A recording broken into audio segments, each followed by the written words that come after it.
울산의 열악한 응급의료 환경이 좀처럼 개선되지 않고 있는 것으로 나타났습니다. 고령화와 함께 응급의료 수요는 갈수록 늘어나는데 의료기관과 의사 공급은 턱없이 부족하기 때문입니다. 유희정 기자입니다. 갑자기 아프거나 사고를 당해도 제때 적절한 치료를 받는다면 생존할 수 있습니다.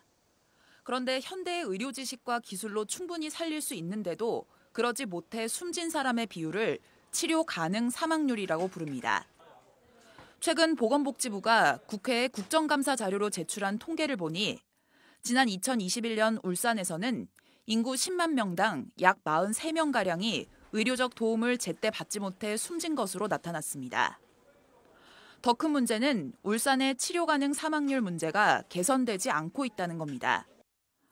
최근 치료 가능 사망률이 40명대 밑으로 떨어진 건 2020년이 유일했지만 이때는 코로나19 유행으로 이동이나 병원 방문 자체가 줄어들었기 때문에 상황이 개선됐다고 보긴 어렵습니다.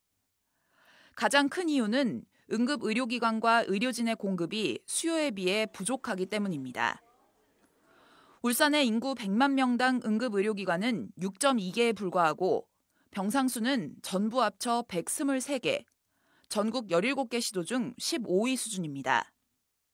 응급의학 전문의도 꾸준히 유치했지만 여전히 인구 10만 명당 2명 수준에 그치고 있습니다. 이러다 보니 지난 2021년 상반기에만 응급의료 병상 1개를 무려 491명이 사용해 전국 17개 시도 중 응급실이 가장 붐비는 곳이 울산이었습니다.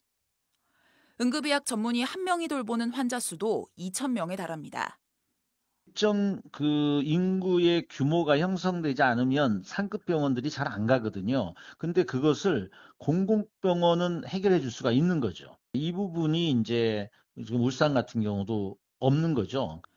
국회는 이번 국정감사에서 지역 간 의료 수급의 불균형 문제를 집중적으로 다루고 공공의료를 확대할 방안을 논의할 계획입니다. MBC 뉴스 유희정입니다.